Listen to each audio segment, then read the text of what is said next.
Ευχαριστώ, γεια σας. Λοιπόν, επιστρέφουμε και πάλι, επαναμένουμε στο ίδιο θέμα. Να επιστρέφουμε στους δύο κυρίους, τον κύριο Κυριακάκη και τον κύριο Σαγιά.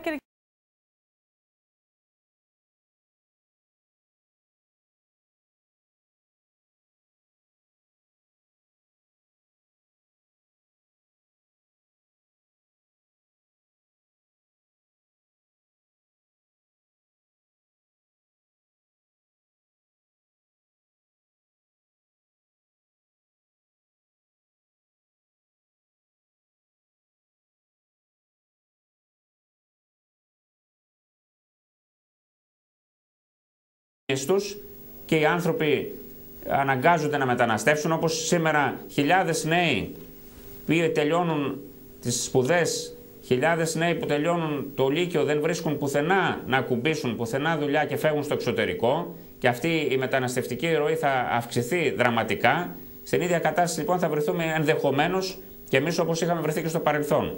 Γι' αυτό δεν είναι κατά τη γνώμη μας λύση τα αστυνομικά μέτρα τύπου απέλασης, που είναι και αυτό βίαιη, γιατί ο κ. Σαγιάς μίλησε για βίαιη εισρωή μεταναστών.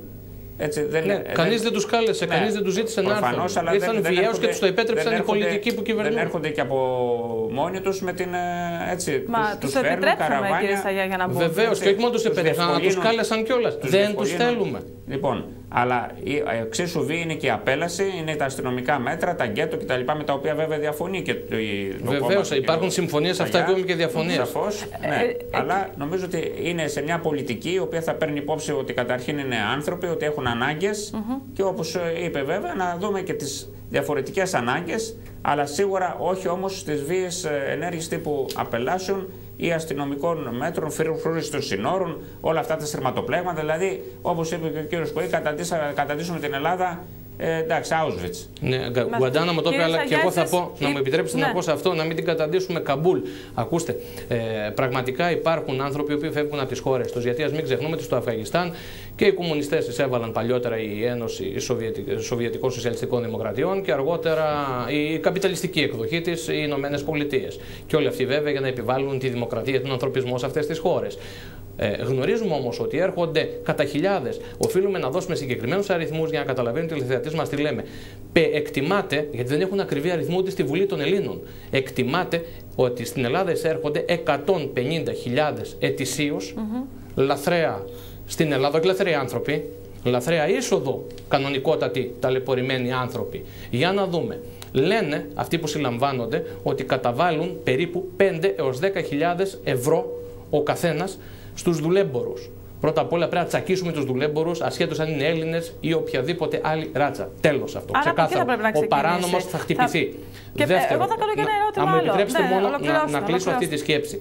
Όταν λοιπόν ένας άνθρωπος στη χώρα του παίρνει μέγιστο 120-150 δολάρια και πληρώνει 5.000 10.000 ευρώ, πώς τα αποταμιεύει, πού τα βρίσκει? Μήπως κάποιοι, εδώ θα διαφωνήσω λίγο με τον φίλο μου τον Βασίλη, μήπως κάποιοι δίνουν αυτά τα χρήματα γιατί θέλουν να σπάσουν τον ιστό, όχι μόνο της Ελλάδας, της Ευρώπης? Να το δούμε και λίγο από τη γενετικότητά του, μόλις τελειώσετε τη σκέψη σας και το ερώτημά σας κι εσείς. Γιατί 1,1 γεννάει η Ελληνίδα σήμερα, 2,1 χρειάζεται. Το ίδιο και στην Ευρώπη. Είναι δραματικά τα στοιχεία στη Γαλλία, στη Γερμανία, στην Ιταλία.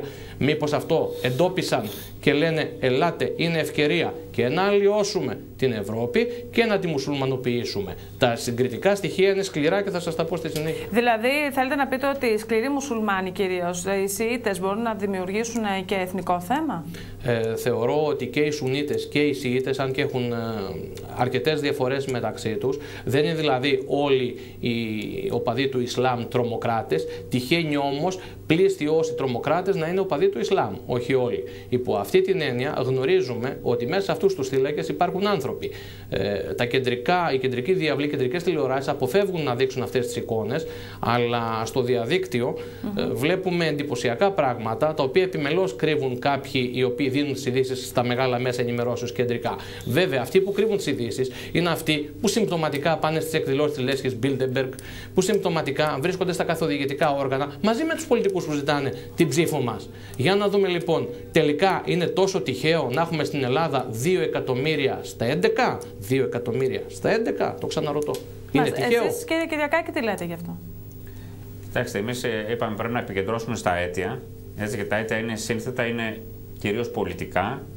έτσι, και δεν έχουν να κάνουν με σενάρια, νομίζω, τέτοιο τύπου που περιέγραψε ο κ. Σαγιάς. Αλλά εάν δούμε το πολιτικά αίτια, σαφώς και στη γενικότητά τους, δηλαδή το πώς ξεκινάνε από άλλες χώρες, γιατί αυτά που προείπα δηλαδή, αλλά και με τα κυκλώματα όλα πώς έρχονται, και πάρουμε συγκεκριμένα μέτρα, αλλά κυρίως αυτή τη στιγμή, γιατί εντάξει, λέμε πράγματα τα οποία ουσιαστικά θα έπρεπε να είχαν γίνει. Τώρα πρέπει να αντιμετωπιστεί ένα πρόβλημα που υφίσταται και ούτε να το διωγγώσουμε και να προκαλέσουμε, αν θέλετε, ανασφάλεια στον κόσμο, φόβο, γιατί αυτό προκαλεί σήμερα η κυβέρνηση, προσπαθεί να προκαλέσει, προσπαθεί να συντηρητικοποιήσει την κοινωνία με αυτό το ζήτημα, να δούμε το πρόβλημα στην πραγματική διάστασή του, να δούμε ότι δεν είναι μόνο οι μετανάστες, γιατί σήμερα, όπως είπαμε, φτωχοποιείται και εξαθλιώνεται ο Έλληνας, ο ελληνικός λαός, ο κάτοικος αυτής της χώρας, είτε είναι Έλληνας, είτε είναι ξένος, είτε είναι μουσουλμάνος, είτε χριστιανός, είτε οτιδήποτε. Εμάς δεν μας ενδιαφέρει, είναι άνθρωπος κάτοικος αυτής της χώρας και υφίσταται συνέπειες μιας βάρβαρης πολιτικής, του μνημονίου και της Τρόικας. Και όλοι λοιπόν, μετανάστες, Έλληνες, κάτοικοι ανεξάρτητα θρησκειών κτλ., πρέπει αυτούς να στοχεύσουν. Την κυβέρνηση αυτή, την Τρόικα, το μνημόνιο και τις πολιτικές, τις νεοφιλελεύθερες που έχουν οδηγήσει σε αυτή τη βαρβαρότητα. Και δεν πρέπει να υπάρχει κανένας διαχωρισμός μεταξύ μας, μεταξύ του λαού. Είτε είναι ξένοι, είτε Έλληνες, είτε βρίσκονται εδώ παράνομα σε εισαγωγικά ή νόμιμα, γιατί αυτοί που βρίσκονται παράνομα κάποιοι τους έχουν φέρει εδώ πέρα και αυτοί συνήθως δεν είναι απλός λαός. Αυτό νομίζω πρέπει να περάσουμε σαν μήνυμα. Δεν έχει να χωρίσει, να φοβάται κάτι, έτσι, ο κάτοικος της χώρας, αλλά δυστυχώς δημιουργούν τέτοιο εκρηκτικό κλίμα και εντάξει, είναι αλήθεια ότι το κέντρο της Αθήνας βρίσκεται σε μια κατάσταση ντροπής ή ας πούμε ότι στα χωριά ζουν με ανασφάλεια όλα αυτά. Το θέμα όμως είναι η λύση. Η λύση λοιπόν τώρα δεν είναι κατασταλτική. Η λύση είναι δεν λοιπόν πονάει κεφάλι, κόψει κεφάλι. Όλη αυτή η κατάσταση που επικρατεί στην Αθήνα να μεταφερθεί στην περιφέρεια. Εκεί δηλαδή θα είναι χειρότερα τα πράγματα. Αυτό επιχειρούν. Έτσι, δεν είναι τα γκέτο, δεν είναι τα στρατόπεδα. Είπαμε είναι να σκύψουμε να δούμε πώς μπορούμε να πιέσουμε, να διεκδικήσουμε αν θέλετε και στην Ευρώπη την προώθηση των μεταναστών σε άλλες χώρες που θέλουν, όσοι θέλουν. Φυσικά και αυτοί, υπάρχουν πολλοί μεταναστές που θέλουν να φύγουν από την Ελλάδα, ειδικά στην υπάρχουσα κατάσταση τώρα που υπάρχει. Να αποκτήσουν νομιμότητα, γιατί κοιτάξτε, αυτοί που έρχονται εδώ δεν είναι ότι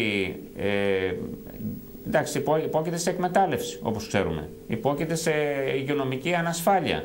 Δεν έχουν καμία περίθαλψη. Εκεί λοιπόν στην υγειονομική ανασφάλεια, τι πρέπει να είχε γίνει, κύριε Κυριακάκη?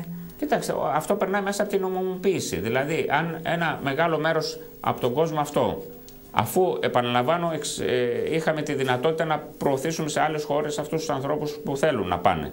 Αυτούς λοιπόν θα μένουν, θα έπρεπε να είναι νόμιμοι.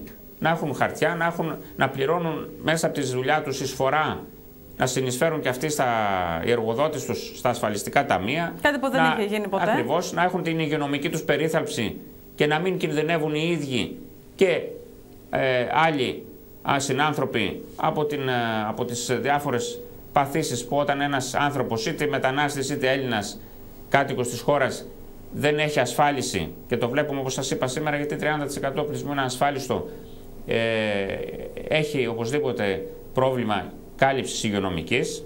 Έτσι. Είδαμε πρόσφατα το ζήτημα εδώ και των φυλακών Δομοκού και να σας θυμίσω ότι ο διευθυντής, η μελέτη έλεγε ότι ένα μεγάλο ποσοστό των θετικών, των ανθρώπων που είχαν θετική μαντού δεν ήταν μετανάστες, αλλοδαποί κρατούμενοι, ήταν Έλληνες.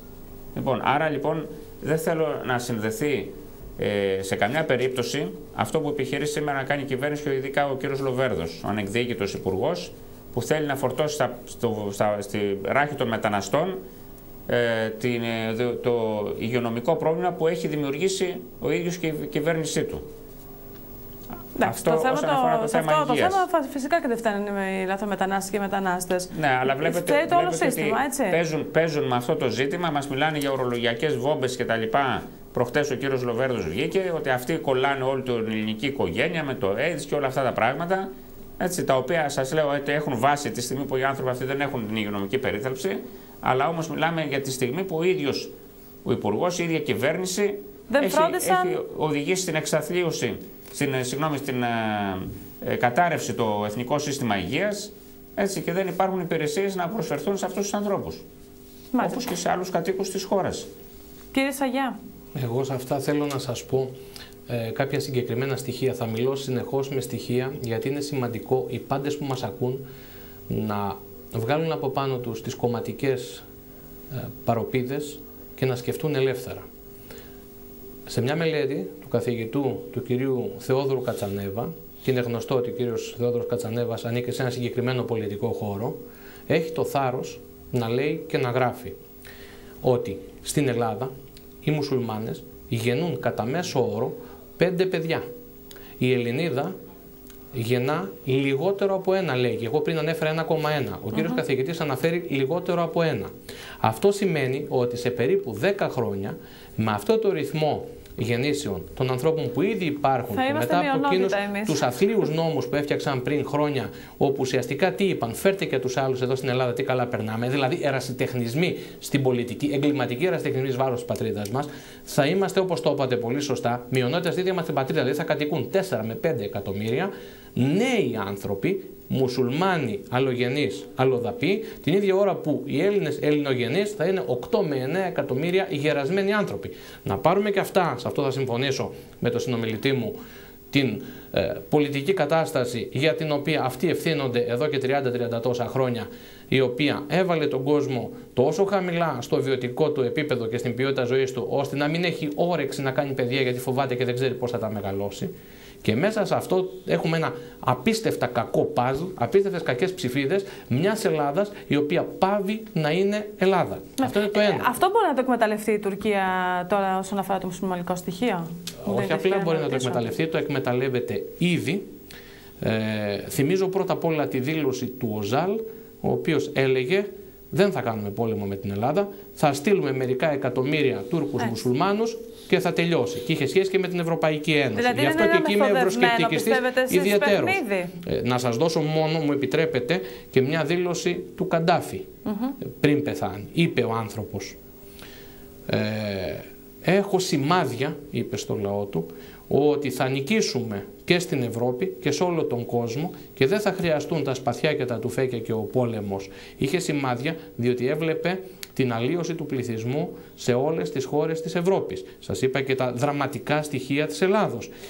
Αν κάποιος από τους ανθρώπους που μας ακούν δεν πείθεται με αυτά τα στοιχεία ή δεν τον νοιάζει, τότε να πούμε ότι έχουμε 1 εκατομμύριο Έλληνες ανέργους και 2 εκατομμύρια μετανάστες στην πατρίδα. Νομίζω αυτό τον νοιάζει ως προς την ανεργία που φέραν άλλοι. Μακάρι να είχαμε δουλειές για πολλούς ανθρώπους. Εγώ θεωρώ ότι το παλιό Πασόκ, το πολύ παλιό, είχε δίκιο. Έλεγε πρώτα ο Έλληνας εργάτης, πρώτα η Ελλάδα, και έλεγε οι παλιές αφήσεις της Νέας Δημοκρατίας, πρώτα τα ελληνικά χέρια. Νομίζω τότε είχαν δίκιο. Δεν μπορώ να κατανοήσω μέσα στη νέα εποχή και στην παγκόσμια νέα τάξη γιατί αλλάζουν έτσι τις θέσεις τους και ενώ κυβερνούν δεν κάνουν τίποτα. Και θυμούνται ένα μήνα πριν από τις εκλογές να μας πούν κάτι θέλουν να κάνουν. Εδώ θα συμφωνήσω. Δεν θέλουμε κανένα γκέτο. Όχι στη Λαμία, πουθενά στη Φθιώτιδα, ενδεχομένως πουθενά στην Ελλάδα. Θέλουν ένα προσωρινό χώρο συγκέντρωσης ώστε να προωθηθεί τάχιστα η απέλαση, που δεν το λένε πότε, με ποιους όρους. Τότε να το πάνε στην Εκάλη που είναι ευάηρη και ευήλια. Αλλά επειδή αυτό ακούγεται λαϊκιστικό, σας λέω να το κάνουν άμεσα. Και να πούμε και κάτι άλλο. Αναφέραμε για 30 κέντρα. Ελάτε λοιπόν να πούμε ότι κάθε κέντρο δέχεται 1000 άτομα. Όταν λέει ότι έχουμε 150.000 νέους παρανόμους εισερχομένους στη χώρα μας, τι θα γίνει? Μήπως δεν είναι 1000, μήπως είναι 5.000? Και τι θέλουν, να το ονειρευτούμε εμείς στη Λαμία εδώ στο ΚΕΙΠ? Ποτέ. Θα μας βρουν μπροστά τους. Ποτέ. Τελείωσε. Και θα μας βρουν όλους, ο καθένας από τη δικιά του οπτική και από τη δικιά του σκοπιά, αλλά υπάρχουν δίκαια από πολλές πλευρές. Πού θέλουν? Στη Μακρακόμη, Περχιάδα, Καλιθέα? Όχι. Πού θέλουν? Στη βιομηχανική ζώνη, Αυλάκια για Μαρίνα, Στυλίδα? Η απάντηση είναι όχι. Δεν θα κάνουμε ένα γκέτο ανθρωπίνων ψυχών επειδή παίζει ο καπιταλισμός και θέλει φτηνά εργατικά χέρια και η παγκόσμια νέα τάξη που μοιράζει λεφτά για να αλλοιώσει τους λαούς. Θα τελειώσει αυτό το παραμύθι. Θα βρίσκουν τους δημάρχους, θα βρίσκουν τους δημοτικούς συμβούλους, θα βρίσκουν τους περιφερειάρχες, έτσι θέλω να πιστεύω, μπροστά τους. Και υπάρχει και ένα χρέος από τη δικιά σας πλευρά της δημοσιογραφίας. Ρωτήστε έναν έκαστο ξεχωριστά τι θέση έχετε, ξεκάθαρα, τίμια και για ποιο λόγο. Ο συνομιλητής μου πολύ ξεκάθαρα λέει: η άποψή μας είναι αυτή για αυτούς τους λόγους. Δεν συμφωνούμε, αλλά υπάρχει μια συγκεκριμένη πολιτική. Λέει όχι γι' αυτό. Εγώ λέω όχι για έναν άλλο λόγο. Βλέπετε όμως, ο κύριος